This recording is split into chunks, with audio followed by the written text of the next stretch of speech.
Welcome to Hip Hop Now Podcast. If you're from the future, you know what to do. Get your ass out of here. Don't disrespect the legend. Hip hop is here to stay. Let's get right into the business. What up, y'all? I am your host, Vegas, and this is Hip Hop Now Podcast, a podcast designed specifically to keep you caught up on all things hip-hop, music, and culture that happen throughout the week. Big shout out to the producers of this podcast over at patreon.com/hiphopnow. And if you would like to become a patron, a producer, a supporter of this podcast, all you have to do is visit the link in the description of this episode. Big shout out. Well, first of all, 50 years of hip hop, but also big shout out to hiphopdx.com.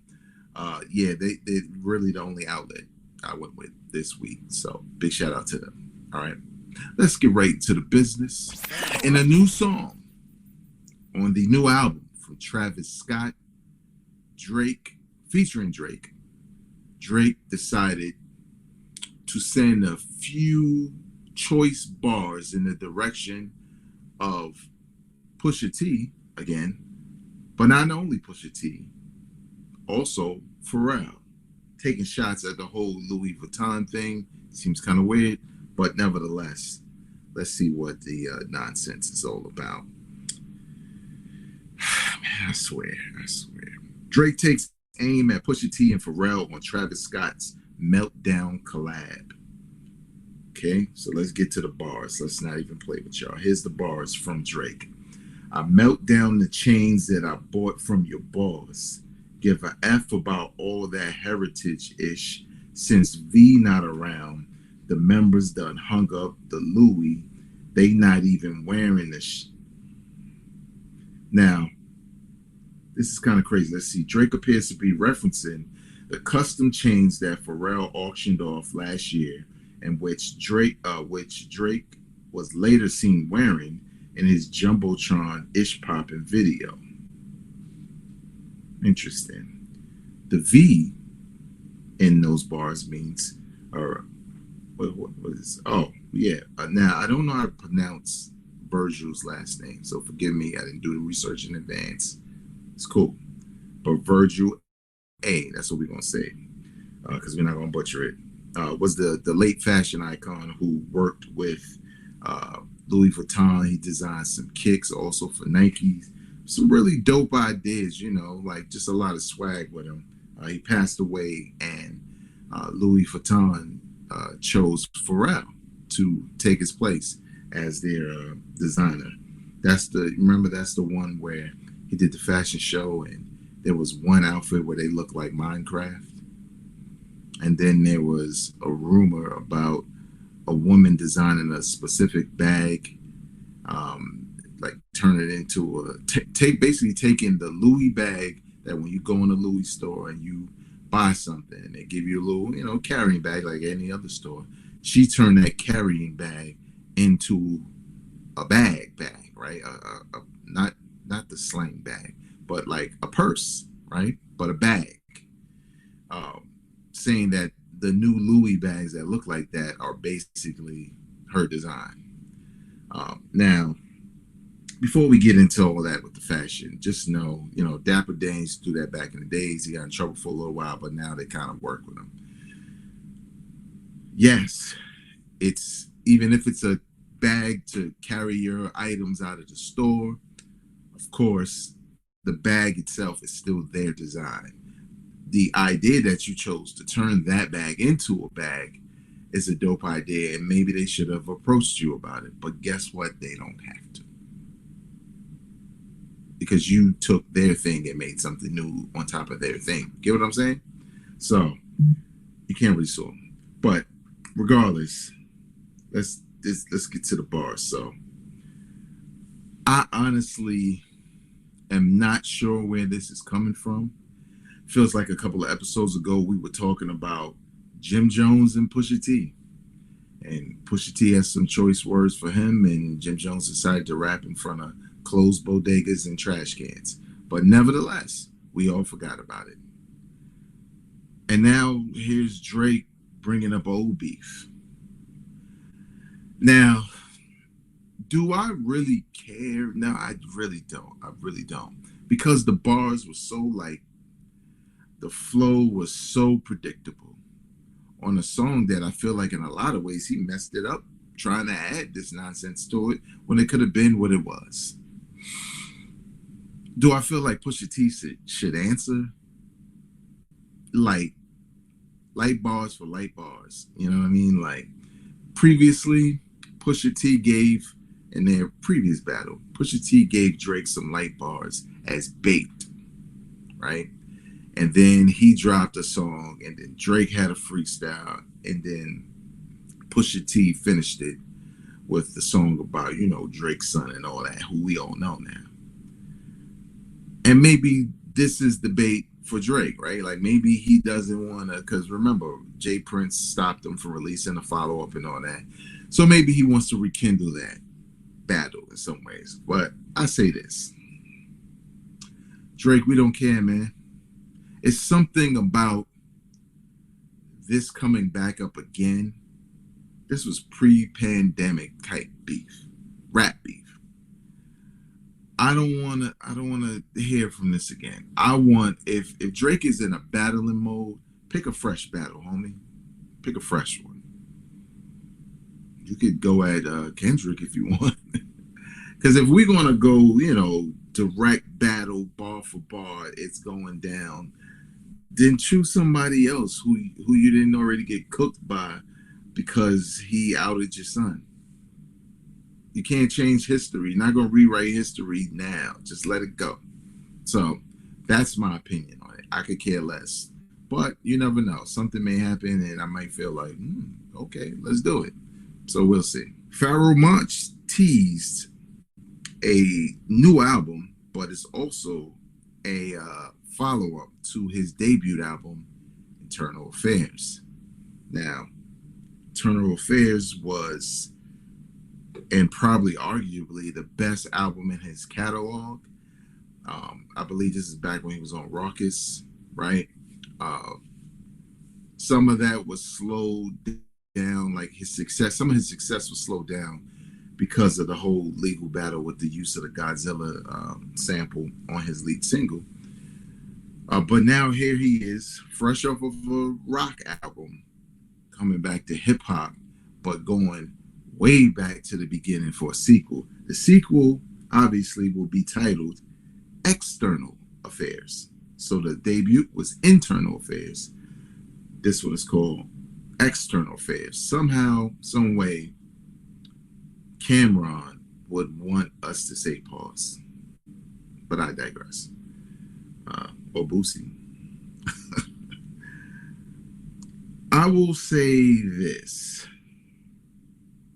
Well, let me just say, he teased it by releasing a video, basically a promotional video that actually was the intro to his 2011 album, War, which was an acronym that I can't remember anymore. And Idris Elba was the voice on that intro. And it mentioned today. But today is July 27, 2023. If you're from the future, the album probably already came out. God damn, out of here, man. But nevertheless, my thoughts on the album, which is slated, because I believe the teaser said 2024. So next year, sometime, maybe, excuse me, maybe next year around this time, he'll drop it. Here's my thoughts on that. When it comes to us getting a new Pharoah Monch album, it's about damn time. On the hip hop side, it's about damn time. One of the most slept on but most dopest MCs ever, inspired many MCs, including Eminem, right? When you look at their styles of rhyming, it's the same thing, right? Eminem just talk about some crazy stuff, but the wordplay and the technique is Pharoah Monch all day in a lot of ways, and or really probably more now than ever. But I kind of feel some kind of way about the sequel thing. Not that he can't do it; he's fully capable. But the minute you say this is part 2 to that album that you loved from back then, you set the expectations. I'm just being real. That's just what happens. You set the expectations for your listening audience, right? Especially when you're teasing like a year out. That means you are giving time for those who haven't heard the original or haven't heard it in a while to listen and absorb it again like it's new. So when you release the sequel, those expectations are going to be like, you either meet this or it's trash, which is not always the case, right? An album can be good, but not a perfect follow-up to a debut. And what's a perfect follow-up? Well, what did that album do? You're calling it a part 2 of anything. You have set the expectations, and the expectations are whatever people think about that part 1, that debut, that first album. So that's the part I don't like. A brand new example is Nas and Hit Boy with Magic 2, right? Now, when it came to the King's Disease trilogy, they were just up in the ante. Like those albums get better as you go up, and sometimes being so far from the first, you appreciate it even more now because it was the first, right? But they met the expectations with each version of King's Disease album. It just means that, oh, when you said Magic, I thought about the time when y'all dropped the first Magic and my excitement and my elation over it being dope. But this one isn't capturing that same feeling because it's kind of different. It's not really a sequel. It's not a sequel that feels like it connects in any way beyond the cover or the style of the cover. So I said all that to say, we'll just wait to see, because at the end of the day, I'm a music fan. I love Pharoah Monch music. I listen to his music all the time, waiting for a new album to drop. So if he's working on this and it's going to be a sequel and his pedigree, he typically does not miss. There's probably one Pharoah Monch solo album that is not one of my favorites because it's more singing than rapping. But when it comes to the rapping joint, he does not disappoint. So I'm extremely optimistic about this album releasing in 2024. And lastly, so as y'all know, or if you don't know, you need to go back and check it out. This is around the time all the hip-hop magazines and websites and bloggers, magazine and bloggers, y'all not even around anymore, really, right? But you know what I mean, websites, podcasters, whoever, people online on social media. Around June is when it's like, what are the best of the year so far? So I fell in line and did mine, like usual. And I said in that video a couple of weeks ago that this top 5 can change tomorrow. Well, you know what happened? It changed the next week. Killer Mike dropped the Michael, and all of a sudden I needed to make room. Well, y'all, even though my list isn't completely changed, it's changed. And I don't know if I'm going to do this up to a point, right? Maybe through September, I'll do like checkups on my top 5 of the year. Now, my top 5 of the year isn't just a top 5. I also will mention albums that I thought were some of the best of the year, right? Because even though I may not pick an album or two that you're thinking about, it doesn't mean I haven't heard it. It doesn't mean that it won't end up on my best of the year list, but it just means that for my personal top 5, it did not make that list. But being on the bigger list in general is what you want. So real quick, I'm just going to recap really quick and tell you what's in my top 5 right now, July edition, right? So the first one you heard, Killer Michael. If there had to be a top one, it would be that one because it is just so well produced and thought out, and it is just great work in general.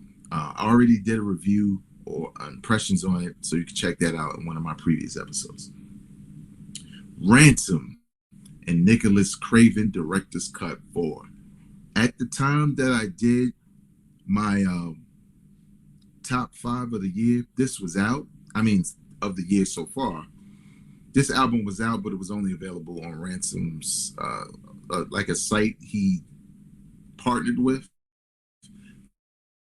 to release it, and I hadn't purchased it yet.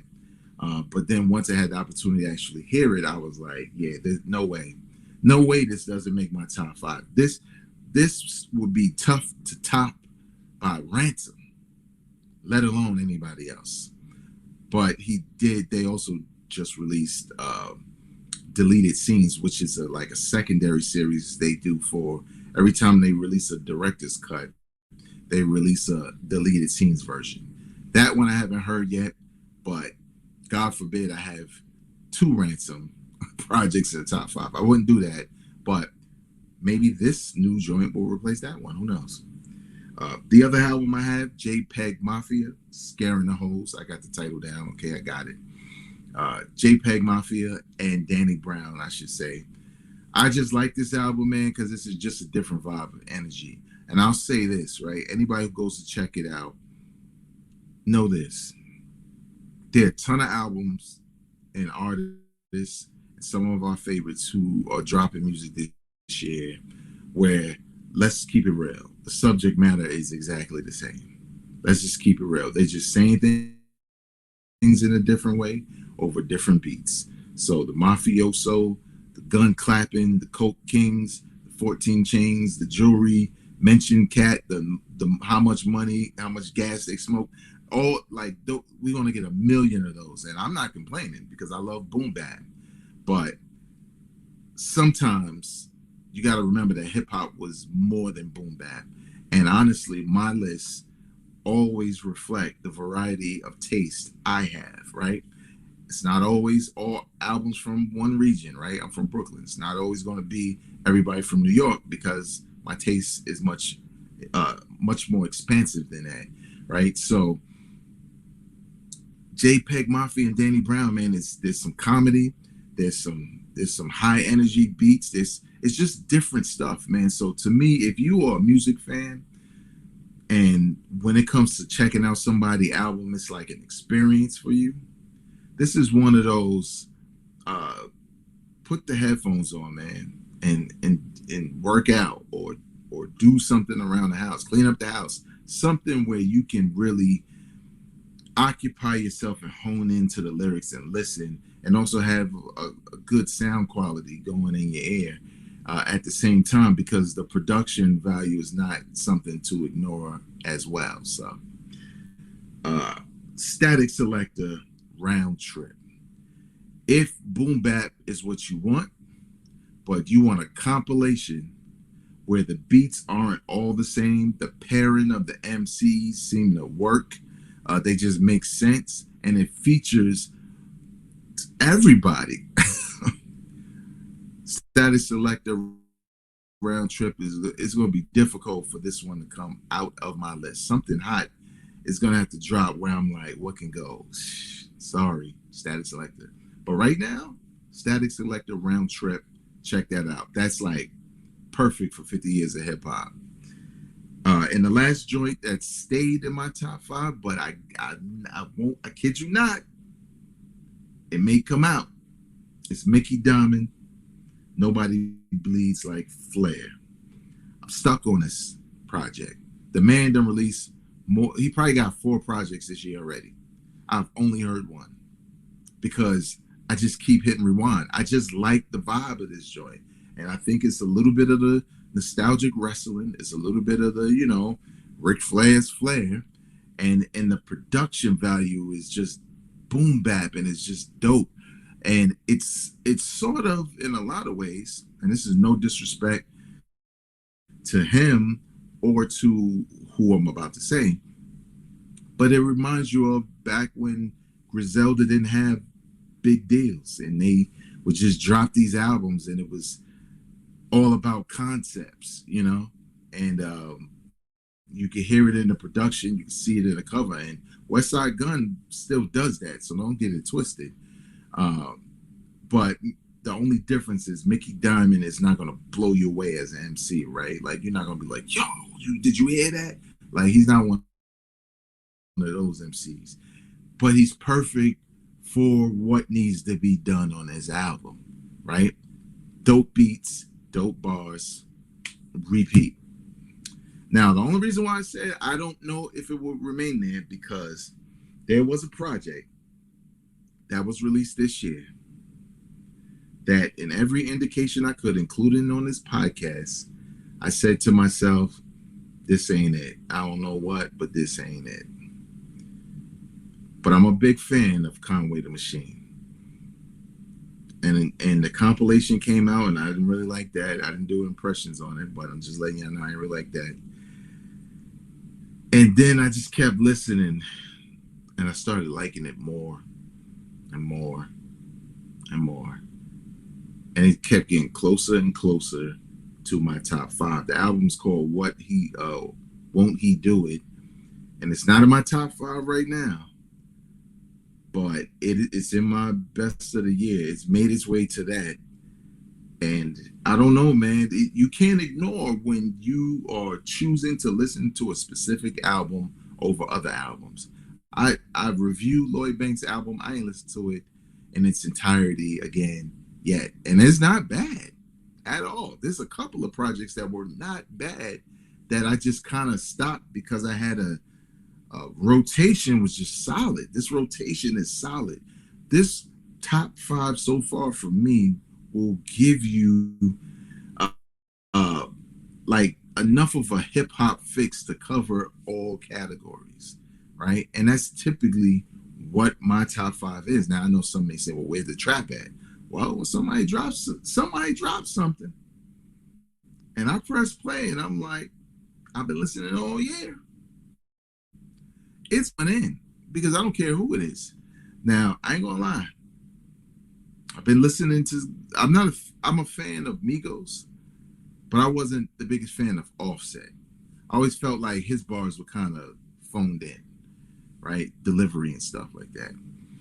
But he's been grabbing my attention lately. And when he drops his album, I'm gonna check it out to see what is, what if it's good or not, if I like it enough. I mean, it's a long time till the end of the year, but what I'm saying is there's a lot more music on the way. There just is. We didn't even hit the part of the year where it feels like everybody's dropping an album. Back in the blog era, I used to call it the fourth quarter blitz. Once we got to like Thanksgiving, like November time, it was like everybody was like boom, boom, boom, boom. The year's about to be over. Even in December, you just getting albums, and a lot of times you're getting a lot of heat. So there's probably a ton of projects that are on the way, right? There's the LL and Q-Tip project that's supposed to be releasing this year. Knowing LL is going to release on hip hop's birthday. And we'll see what that's about. But my list is definitely going to get shuffled. So no matter how many praises I sing all of these projects, at some point, we got to be getting the good music, right? Because it's been a very slow year so far. So we'll see. We shall see. What do you think? What are some of the albums that you listen to, but maybe you listen to an album you don't even feel like, well, this can't be the best of the year. I like it right now, but this won't be in my top 5. And one thing I put on Twitter, and I saw a couple of responses, but in general, what albums should people be talking about, right? Because there's some really dope albums that recently came out, like Odyssey and Black Milk, and a couple of other folks that have dropped joints, right? So I don't know. It's going to be interesting end of the year to end 50 years of hip hop and move on into the future. So we'll see. Leave your comments in the comment section below. That's going to do it for me. You can find this podcast wherever you listen to podcasts, on your Apple device, your Android device, your desktop, your smart speaker, whatever it may be, but also on YouTube. Subscribe to the channel, like, comment, and most importantly, share it with people you know enjoy this kind of content. Until next time, y'all, I'm not a critic, I'm a fan. Peace.